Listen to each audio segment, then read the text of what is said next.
Hello and welcome to this edition of Café New Canadians. This is a virtual talk show that focuses on matters that are important to newcomers in Canada. From employment, education, entrepreneurship, and business, there's so much that we cover with subject matter experts and industry leaders to provide you actionable advice and to help you learn from their experience. New Canadians is brought to you by Café New Canadians is brought to you by New Canadians, a division of New Horizon Media. You can watch us on Omni Television and you can follow us on YouTube and on our website. Today's edition is also brought to you in collaboration with PORCH, which is an exclusive community for immigrants to help them build their network, learn, and grow with each other.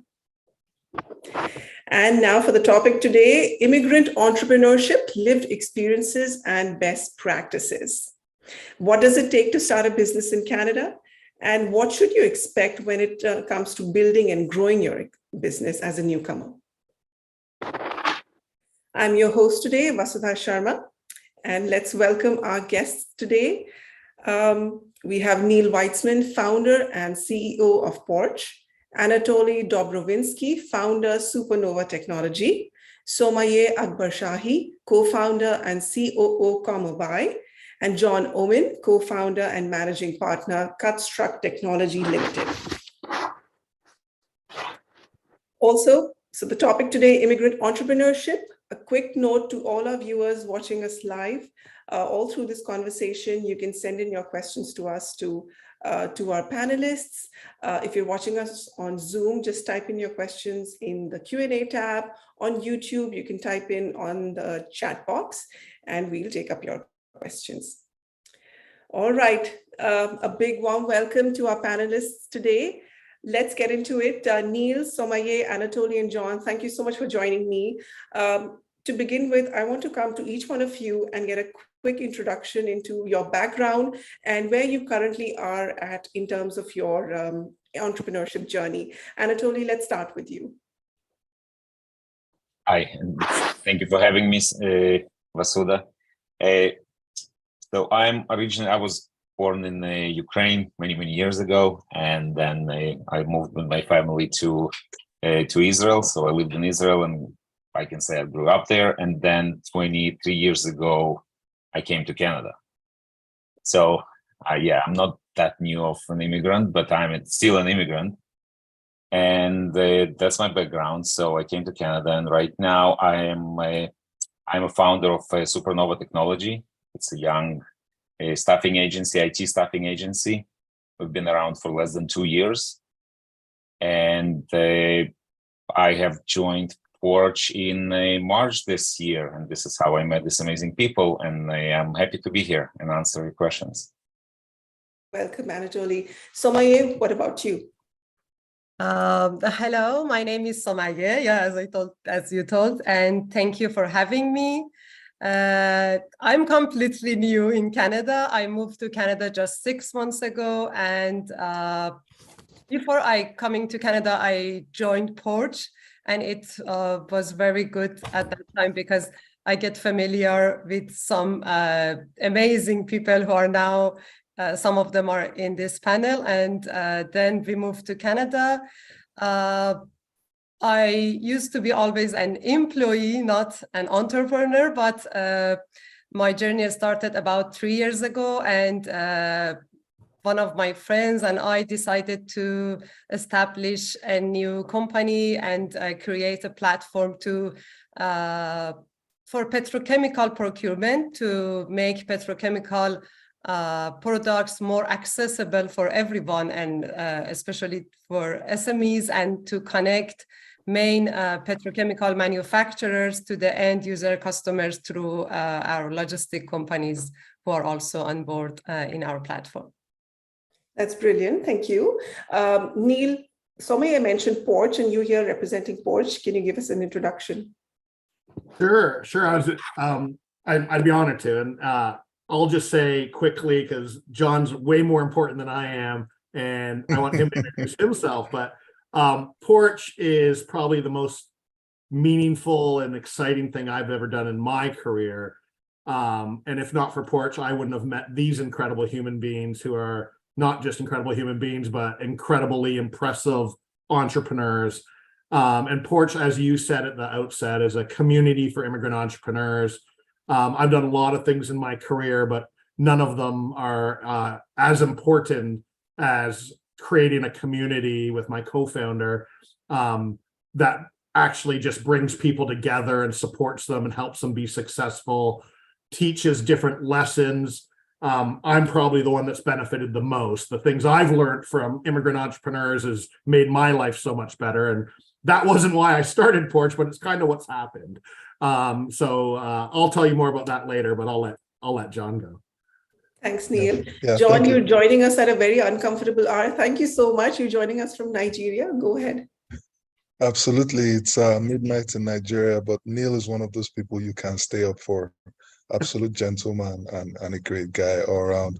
I mean, I grew up in Nigeria, started my real estate journey about 15 years ago, sort of stumbled from what you will call being a realtor. We call it back here agency, helping people find homes.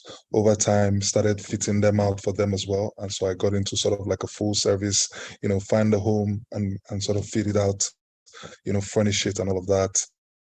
That excelled, and then I sort of graduated into building my own homes as a contractor, or what you call a developer. But it was tedious. I'm sure everywhere in the world, construction is tough, whether it's Canada or it's Africa or it's Asia.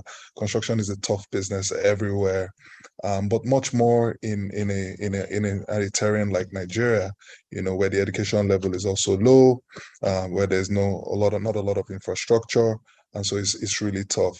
And so for me, finding sort of like a software to help me be more efficient with my processes and handle all the different moving parts was kind of how I stumbled upon building the company I'm building, which is CutStruct. CutStruct Technology is basically a marketplace where we're digitizing the process of construction, but we've started with construction materials. And I was fortunate enough to get into one of the best accelerators in the world, which is Texas, Toronto. And that's how I sort of got into Canada, met Neil, and have started my journey to immigration as well. That's great to hear. Thank you, John. Somayeh, you mentioned that you were an employee for so many years, and 3 years ago you made a choice to start your own side hustle. What were some of the motivations behind that? What were you seeking? What kind of greater sense of purpose? Because you're in a very niche space to build something there in a new country. How did you go about that? What were your motivations? Yeah, I've been always an employee, and I've never think that I could be an entrepreneur. And it was not something familiar for me. But especially during COVID, we had all a time to be with ourselves and to think deeply about ourselves. And I thought that I'm doing everything as an employee, and owning my job by meaning, but not the business owner. I'm just not the business owner, but I'm taking all the responsibilities, all the risk and everything in my job. So when I had this opportunity to speak with one of my friends who is now living in the UK, and he offered me to start this business to solve one of the problems in the petrochemical procurement. I immediately told him, yes, I will do that with you, because I thought that, yeah, it's the time that I can start to be an entrepreneur, and it's enough for me to just work for others. And maybe I will work again for other people as an employee, and do it as a part-time job. And but when you see that you can take all the responsibilities and risks in your job, then you can be an entrepreneur as well. That's great. John, how did you come upon the whole Techstars thing that you kind of enrolled into? How did that opportunity come about? You say that you worked on this software in the real estate space. How did you get into that path? Yeah, I think first of all, in terms of getting into software for construction, it started out by just wanting more. wanting to be more efficient, wanting to be able to, deliver successful projects over and over. I've also wanted to always, just make a mark. And sometimes I ask myself, how can I ever distinguish myself, in such a big industry where so many people have done so many things. And so when I saw the opportunity for technology in this very under-teched industry, if you know what I mean, like real estate is typically like the slowest to adopt technology everywhere in the world. I knew it was an opportunity, first of all, to make a difference, to help myself be more efficient in my own projects, and to leave a mark, on in the world. And so somehow, when I saw an announcement for the applications to Techstars, I thought this might be, a good opportunity, and I applied.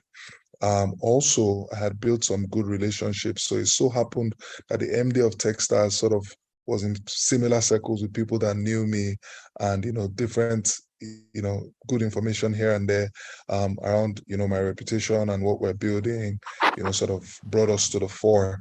And I think that's one of the most important things, that I've done, or that I learned early, which is that always try to leave a good mark, always try to leave a good impression, always try to be the best version of yourself everywhere you go, because you never really know where these discussions will happen that can change your life. And that's exactly what happened to me.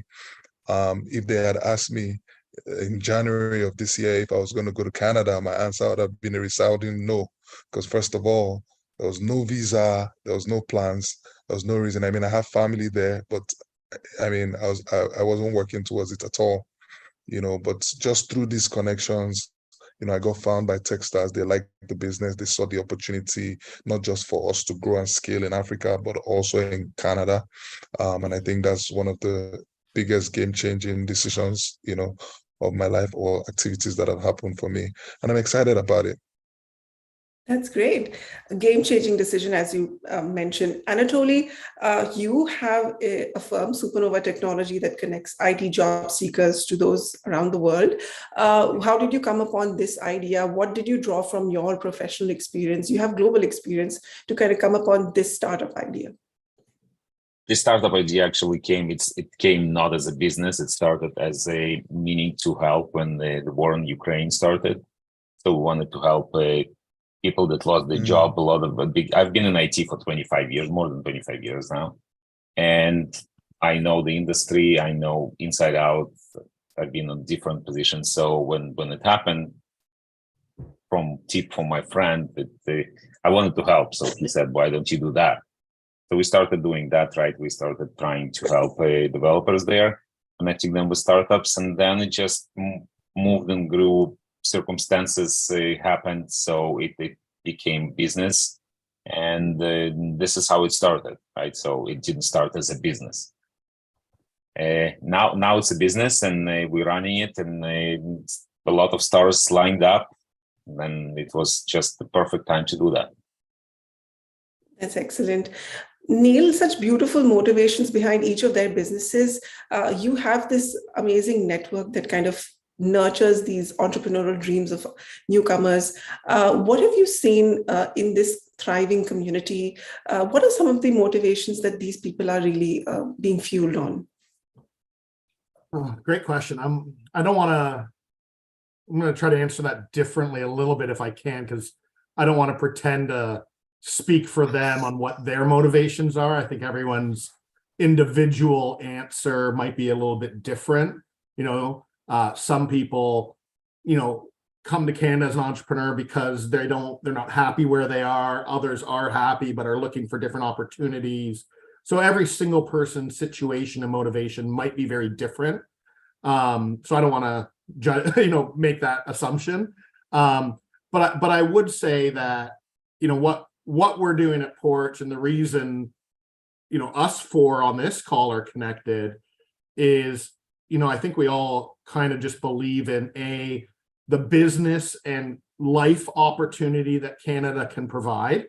Right? John could go to so many countries in the world if he chooses to. He's choosing to, build his business and come to Canada. Somayeh could have gone from Iran to many other countries in the world. She chose with her husband, who's also an entrepreneur, by the way, to come to Canada. Same with Anatoly. He's been here a little while longer. So I think everyone's probably seen their own thing.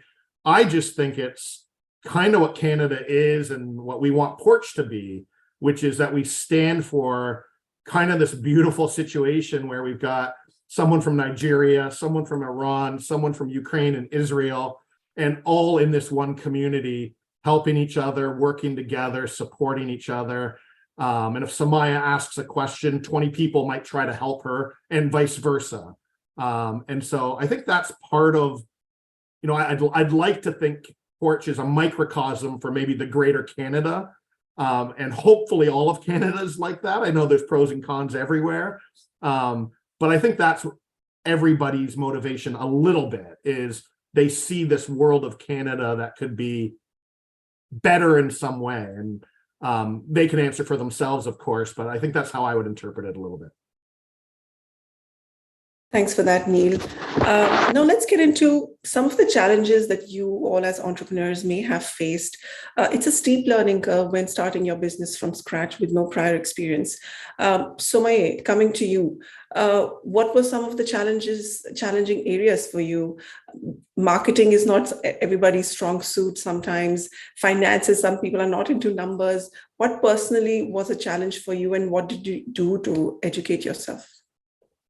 One of the first challenges that I had is the language barrier, because you have been living with your mother tongue for whole your life, and you feel very strong and and confident with your own language, but then suddenly you have to move to English, and then you will lose all the confidence that you used to have and before. So it was one of the main challenges that I had and I still have.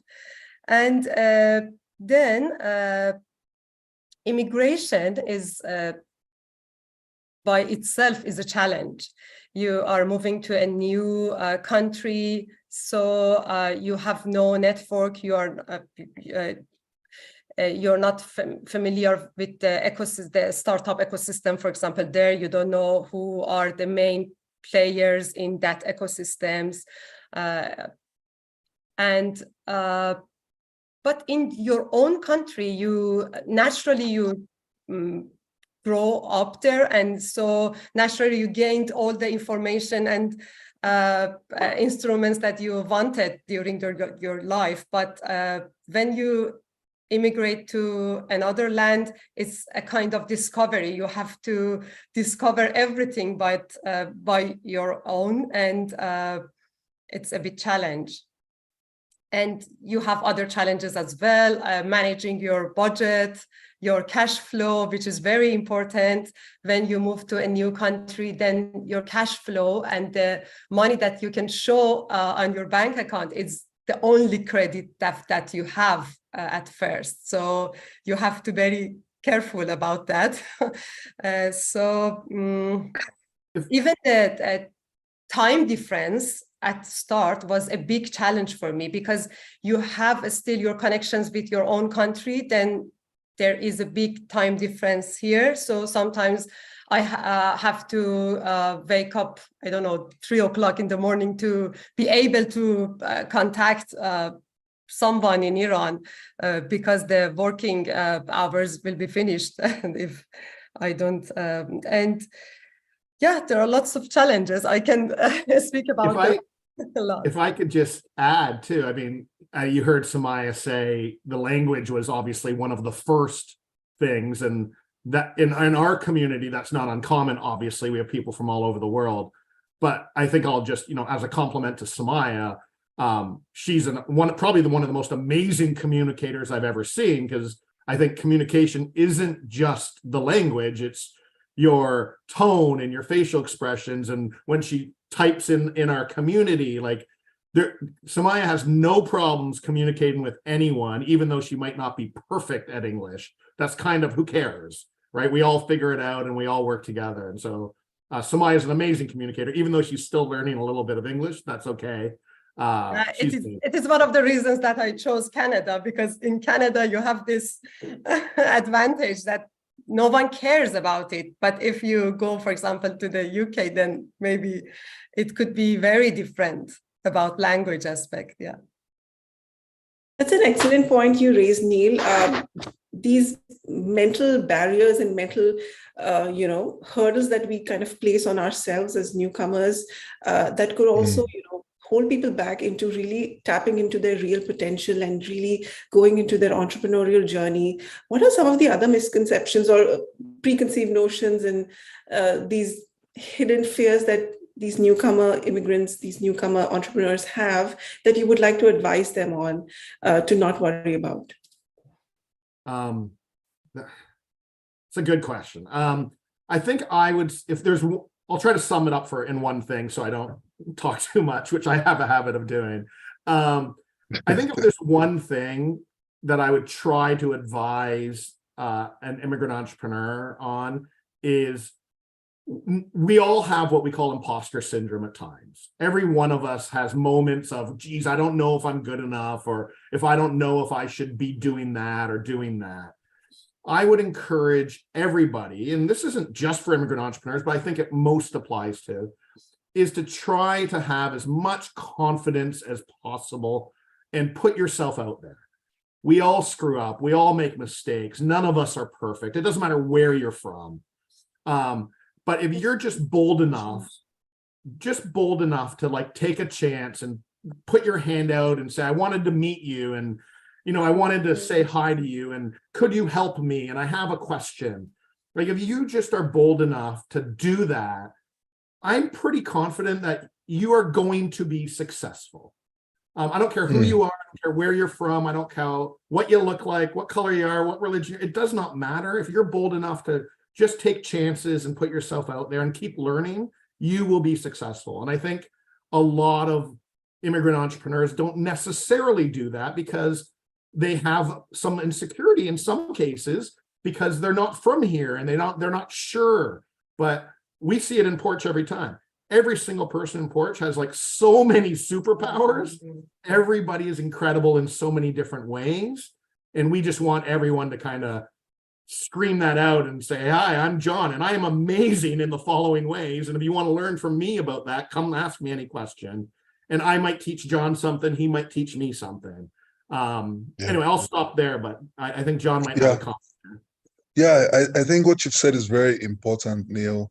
Growing up in Africa, one of the biggest things that plagues us as little kids is because our parents are very sort of strict in the way they raise us.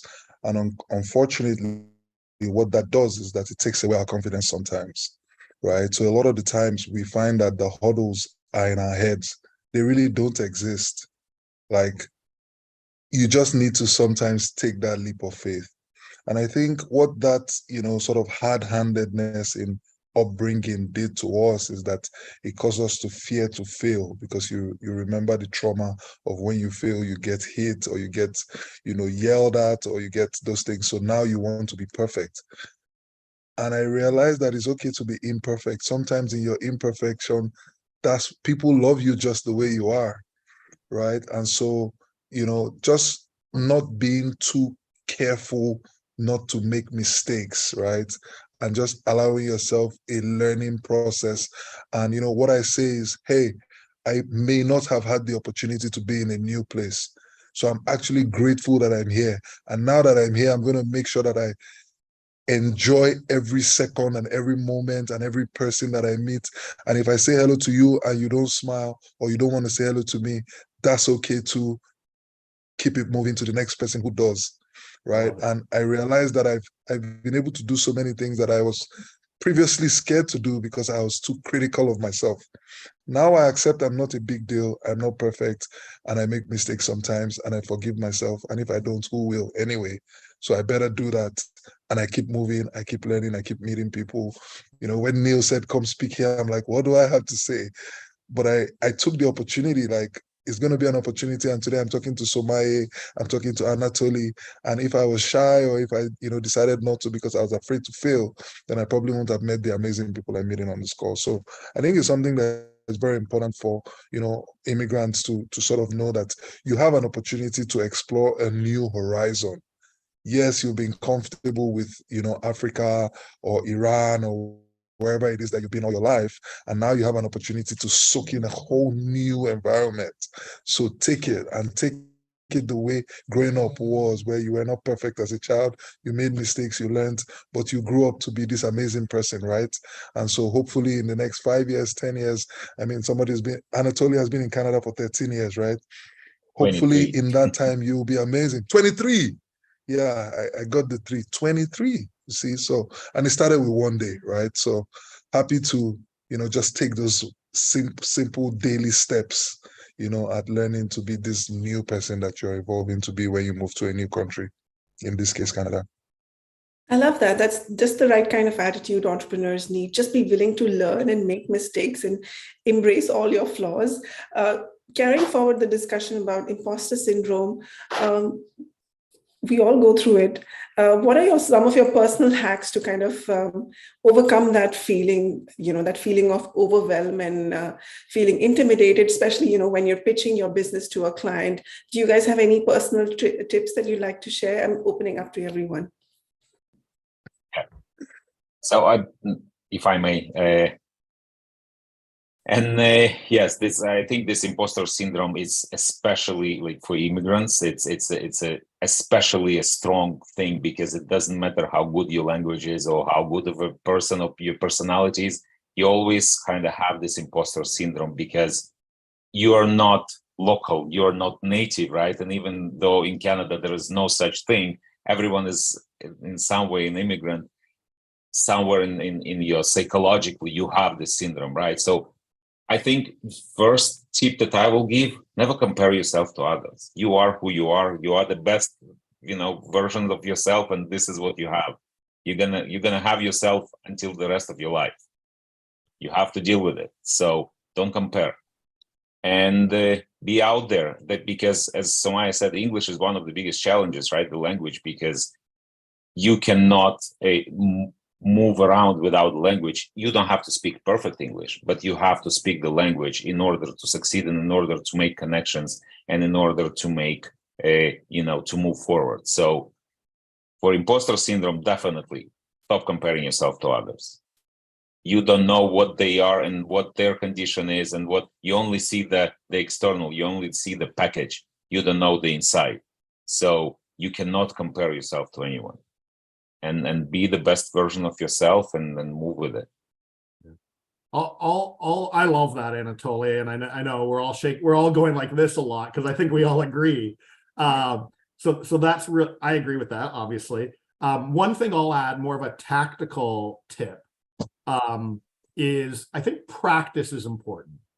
So even for this call, for example, I knew we were coming on this call. I'm honored to be here. But I went through with my co-founder, what are a few of the things I want to make sure that I get across? And I kind of prepared and practiced a little bit, which built my confidence, right? That I wasn't just, jumping into something. So whether it's a pitch to a VC because you're raising money, whether you're talking to a potential client, whether or not you're just networking, and Somayeh and I are going to go for a coffee and it's my first time meeting her. Practice and preparing and saying, what are the 3 things I want to talk to Somayeh about when I have a coffee with her? And what do I want to ask her for? And what am, just preparing and setting those objectives. I think it doesn't get rid of imposter syndrome, but that's okay. But it definitely helps a lot. I also think I'm going to correlate imposter syndrome a little bit with nerves. I actually think a little bit of nervous energy and nerves is a good thing. Right? There's an argument that overconfidence is not good, right? Because you take things for granted, you're a little too comfortable. So I'm okay with a little bit of imposter syndrome or nervousness, but preparation is key to get rid of most of it. So I'll stop there. Entrepreneurship can be a very lonely journey. You're doing it alone, unsure, uncertain where to start. Are there any organizations, support groups that you have personally reached out to for guidance, seeking mentorship, raising capital, marketing support? What kind of resources have you kind of gathered and accumulated? Can I just, Absolutely. we used, for example, one of the incubators, one of the designated organizations in Canada, Spark Center. we had their assistance, and we are using still their mentorship and their help, their support through our journey. And it was very useful for us because we didn't know anything about market in Canada, the startup ecosystem here in Canada, and they had they played a very big role in our journey. And I think it's very important to have one of these organizations beside, and to get familiar with the market, to just know the key people, key players in the market, and they can introduce you to some very important people in the markets. And for example, they introduced us to the PORCH community, and we joined PORCH at that time. It was very helpful for us. And you can build your network by their help and their assistance, which is very helpful. And fortunately, in Canada, there are lots of resources that you can use, and you can have their supports in your journey. John, do you have a perspective on this? Yeah, I think if I must add anything, I'll just say, seek to learn, seek knowledge. Since I started considering Canada, it feels like the law of recognition has come into play. I see all the adverts, I see everything people say, relocating to Canada, useful tips, helpful. And a lot of them have been really helpful, right? As a matter of fact, I think I've just not had enough time. I'm going to catalog a couple of things that I want to be able to do before I come, and this is from people who had, relocated before figuring certain things out, and they've now documented their journey. So I'll say asking questions, seeking to learn is key. You may not be lucky. I'm lucky to have gotten into Techstars, gotten into an accelerator that has a huge network. Through Techstars, I met Neil, for example, but not everybody has that opportunity. But there's always resources out there, if you sort of seek and spend some time to prepare, kind of like Neil said. And I had a funny addition to that, if you don't mind me going back. When I feel imposter syndrome, I realize that your physical, how you feel in your body sometimes directly correlates how you feel in your mind, and so I find activities that help me. For some people, it's squeezing a ball or something. For me, I squeeze my butt.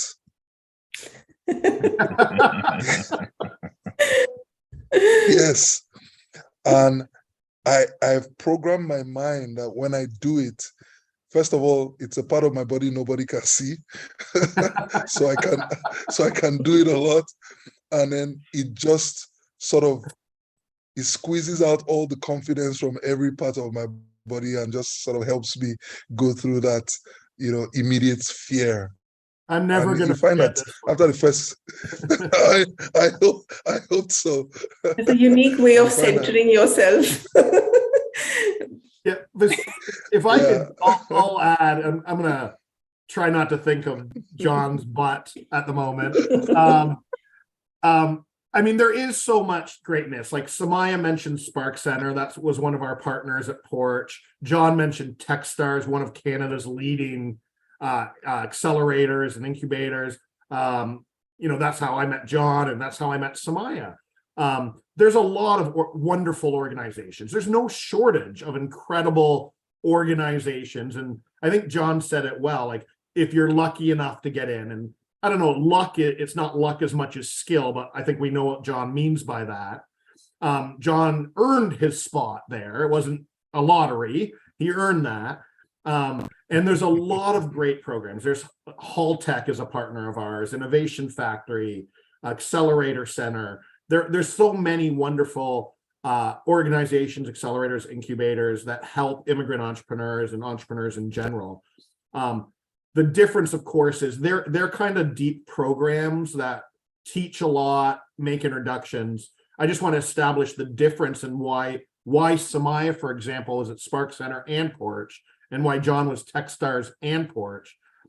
PORCH is forever, right? We're a community. We just want to help that. I hope John is a PORCH member for 30 years, because whether he's a new immigrant entrepreneur, learning and meeting a network and meeting new people and learning how to raise capital, or whatever each individual person's needs are.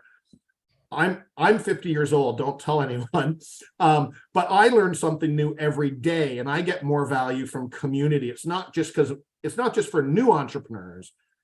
Community, your network, meeting a new person every day will make you successful.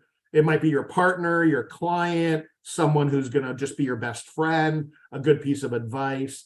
Again, that's kind of the key to, I think, a lot of that is expanding your network and your learning by meeting new people every single day. Yeah, and I just wanted to like support that, because not everyone is lucky or can join the accelerators, but joining a community is the must, because you can ask questions and you can be surrounded by like-minded people, and these questions will not cost you. They will be given with the open heart and I mean answers, right? Sorry, these answers will be given with open heart and with your interest in mind. So joining a community is absolute must, especially when you come to new place, new country, you don't know anyone, or you very limited number of people. This opens you really. It's like going on Google and finding answers. This is what we do on PORCH. We just go on Slack and we ask, and people jump on and they answer questions. That's a great community you've built there. Now, in terms of really getting noticed as a new business, how important is branding in each of your cases? Kind of branding your business, yourself as the owner, as the founder of that business. How has that journey been for all of you? Because as immigrants, newcomers, we tend to be a little more humble and a little more mellow about our achievements. How have you come to terms with, really speaking out loud about your services and your business? I could say something here, but do you guys want to go first and I'll go last, maybe? I can start if everyone's okay. So I think that's another realization that I had thanks to the network, right, and the community, that your personal brand is basically, if you have your history already, right, and your network, your personal brand can run in front of your startup brand, right? So I think branding is personal branding or your company's branding is very important. This is one of the most important things. Brand recognition is very, very, very important. I cannot undermine how important that is. So you have to spend, and I didn't realize that actually until I met this, amazing people that were showing me the way, and I saw all of a sudden things that I was doing wrong, and I wasn't using the tools that were available to me. So branding is very important. Yeah. Go ahead, John. I think something that I say is, before you spend any money on building a brand, you need to start with the things that don't cost any money, and that will be things like your attitude, how you present yourself, how cheerful you are. A lot of times, we underestimate how emotional a lot of decisions are. People will do business with someone they like. You don't have to be perfect. They will tell you, oh, you need to fix this, you need to fix that, but they like you, so they'll stay with you, as against if it was only because of the value that you bring. And this is not in any way to downplay the importance of the value that you bring, but just to say that there are things that you can do, first of all, without any money, right? The things that just come from you, showing up early, showing concern for others, being considerate, being kind, being nice, paying forward, kindness, and also being a bit understanding when you encounter other people who maybe fall short of the mark. I think these are some of the strongest, brand assets that an individual can have, bearing in mind that people do business with people, right? And so one thing I noticed from social media, for example, is when my company makes a post that is abstract, it gets this much engagement. And when they make another post with human beings, with people, it gets that much engagement, right? Because people relate more, with people. And so just understanding that and starting from there, I think is key. Also understanding the terrain you're getting into. Back in Nigeria, we're big on dressing up, right? But I've noticed it's not the same everywhere in the world. In some other places, people are less, bothered about how you dress and more about, other things. So when you move, don't say, oh, this is how we do it. This is a new place. Sort of learn what obtains here and sort of adjust. When I came to Toronto, I brought so many things that I didn't bring out because I saw it was different. People were in shorts, people are in slides, people are in t-shirts. If I had come the way I came, I would look like I was going for a wedding, right? And forgive me, so yeah, just being more aware, about, other people and, what works there. Neil. Yeah, sorry, Neil. No, you go first. Go ahead. Yeah, I exactly wanted to say what the same thing that John said. You have to consider the cultural differences here. And for example, in my country, being humble is considering as a good manner. So but here you, as Neil mentioned at first, you have to be bold. You should. I think you should use all the resources that you have. You should use LinkedIn as much as you can. You should attend all the networking events as much as you can. And even if your business is B2B, still, as John mentioned, you are the business is between human beings. You have to be in contact with people. It is a B2B business, but still you are making your business with people there. So yeah, it's very important. We call it H2H, human to human. Yeah. I'll just maybe add something on the personal and business branding, Vasudha, as you said. I think there might be nothing more important. I think John summed up the personal branding side very well, and so did Anatoly and Somayeh, meaning it doesn't matter about your business or your brand if your personal brand and who you are and what you stand for is not leading the way and front and center.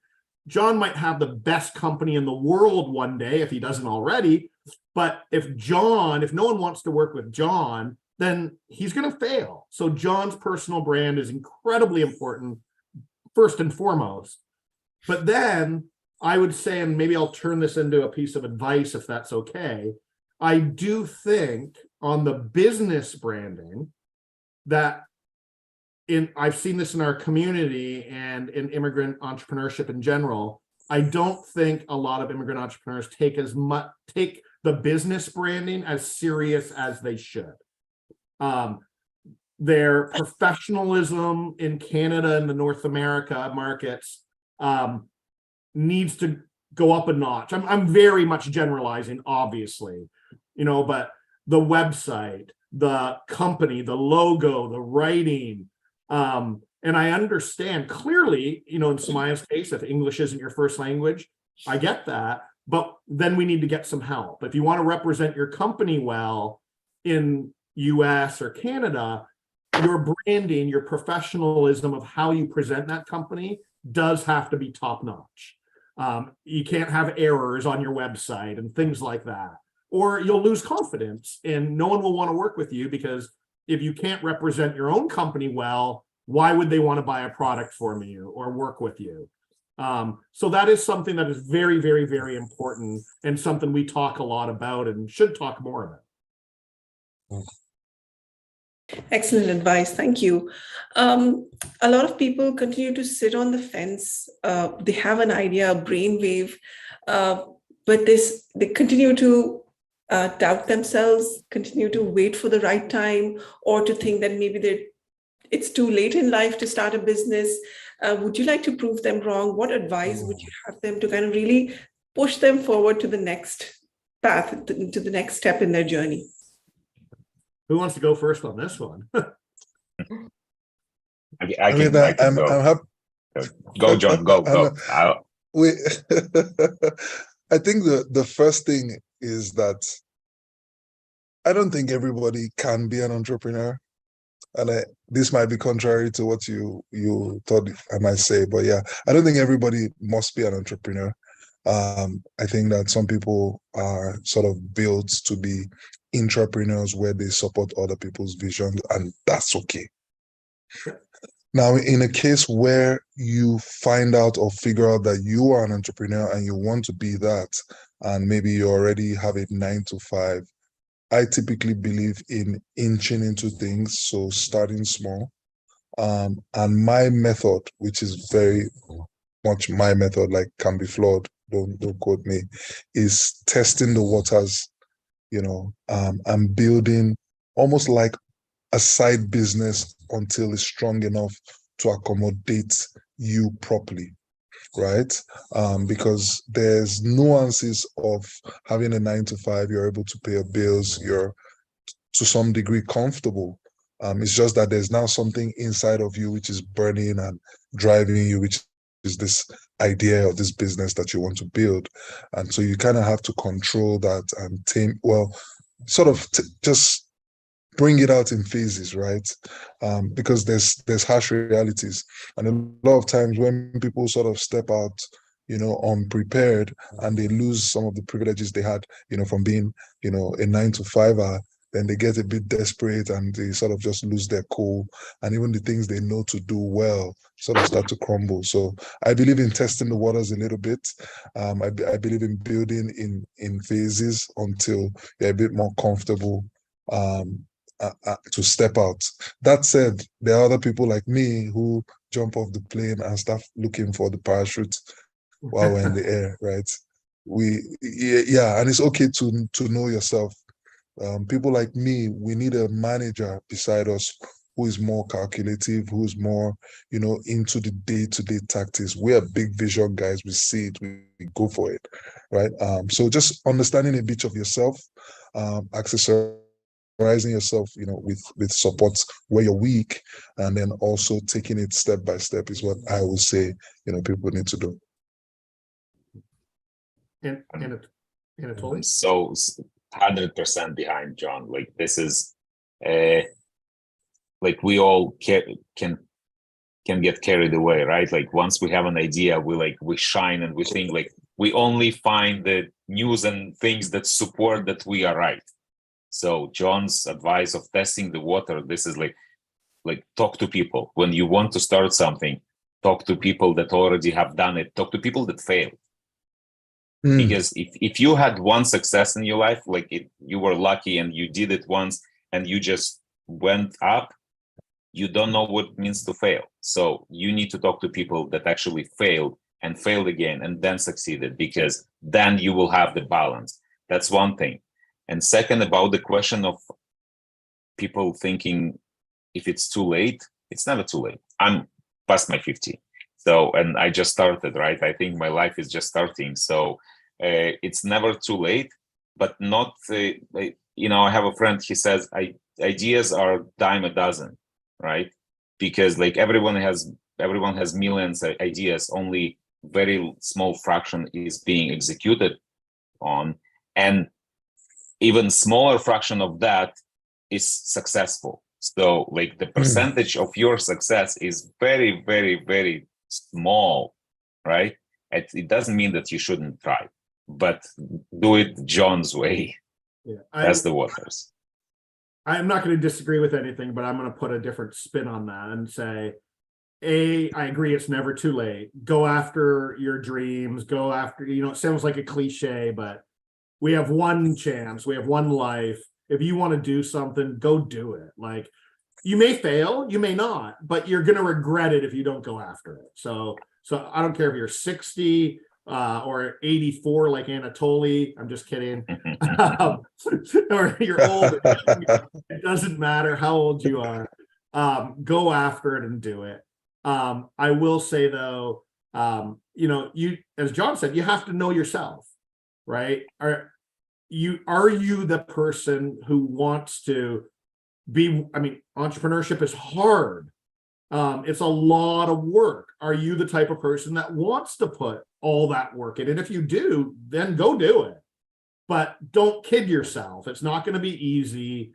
It's going to be hard. You're going to not sleep as much. You're going to be stressed out in different ways, but you're also going to learn more than you've ever learned working for anyone else. I don't care what job you have, being an entrepreneur, the things you need to learn to survive, you'll be grateful for learning it. You'll be better off. You'll be a better person, a better human. Even if it fails, I guarantee you will be more successful in whatever you choose next because of having tried to be or been an entrepreneur. So I would say go do it, because Canada needs more entrepreneurs, and Canada also needs more immigrant entrepreneurs. So go do it and come talk to us. Somayeh. Yeah, I completely agree with Neil. As I told you, I never think that I could be an entrepreneur. And I think that everyone, if you think that you can take the risk, if you can calculate your risk, and if you can take it, then take it.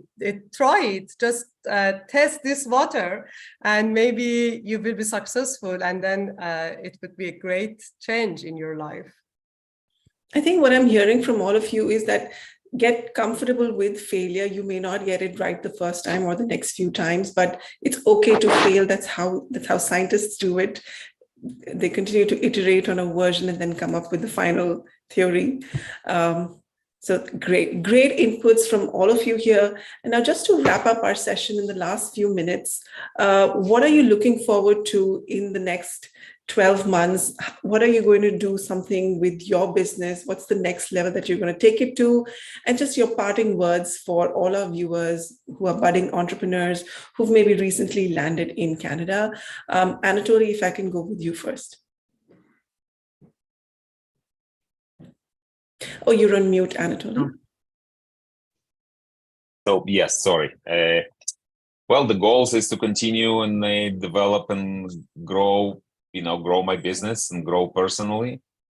But well, business right now, I think personally, I'm okay already. So business, to grow my business is the goal, right? And what was the second question? Your parting words for our viewers today who are budding entrepreneurs and who may have landed recently in the country and have a completely clean slate on how to start a business. Well, I think if you just landed in Canada, you are one of the lucky ones, because this is one of the best countries in the world, if not the best, definitely one of. And the landscape for doing business here is great. We have a very good neighbor on the south, for trade is great. So yeah, the economy is not great this very moment, but we will never stay at the bottom, right? We'll go up. So that's come here, succeed, try, and don't be shy. Go out there and you will succeed. Somayeh, what about you? For us, we are now, actually, we have recently received our pre-arrival letter in our PR journey. It was a very big step. So I cannot, I'm waiting for other team members to join me here, and then we can build this business with, as soon as possible, actually, and make revenue. I really hope that we can start selling in the next year. John, goals for the coming 12 months? Yeah, I think for me, we've been able to see sort of like the overarching, strategy for what we want to do, but being able to drill that into actual actionable steps is what we want to spend time doing, over the next couple 6 to 9 months, and of course start executing as well. Proud to say, that Neil has been gracious enough to accept to be one of our mentors and advisors, actually. Still sort of putting finishing touches to that. So part of what we want to do together is to distill that strategy for how to succeed, in this new part of the world that we find ourselves over the next 12 months, and begin to execute on that as well.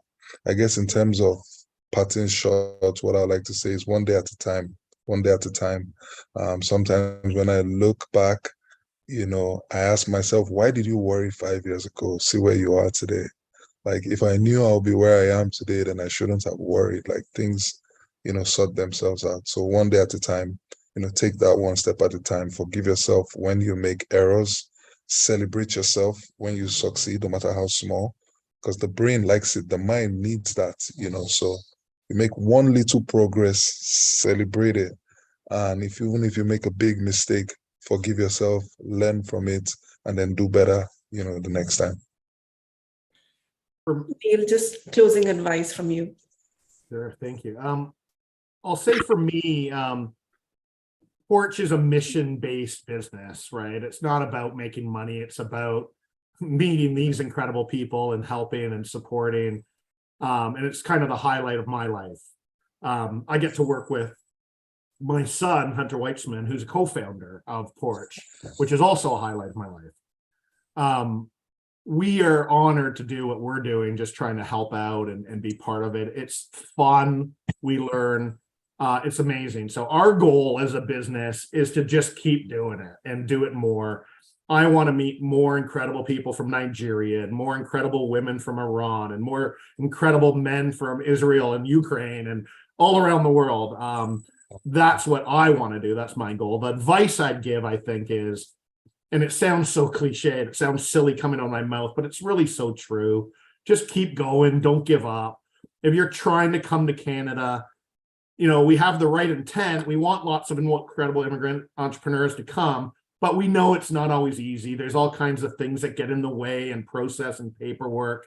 So no one's saying it's easy, but keep going. Don't give up. Be persistent. Be bold.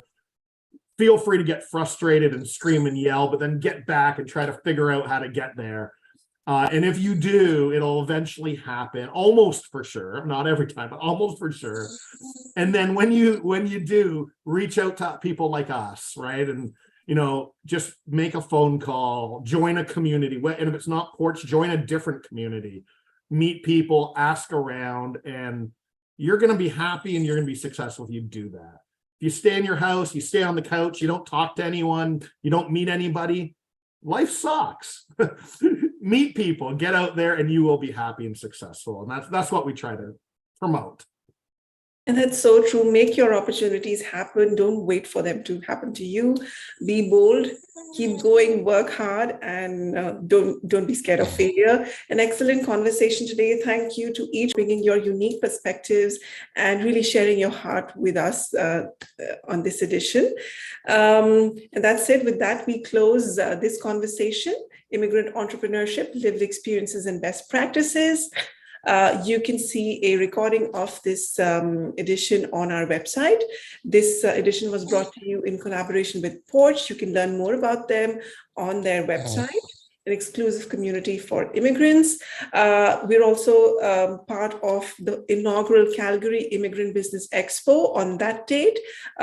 Check out the information on your screen, and if you're in the city, be sure to attend.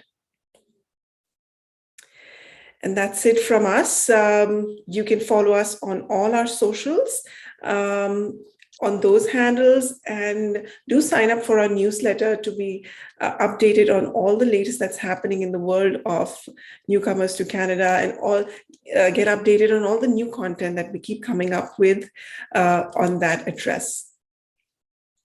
Subscribe to us on YouTube as well to see all our past episodes. A lot of insightful content there in terms of employment, getting to the next phase in your job search, entrepreneurship that we talked about today, a lot of there on our YouTube channel. Thank you so much for your time. We'll see you next time. Thank you.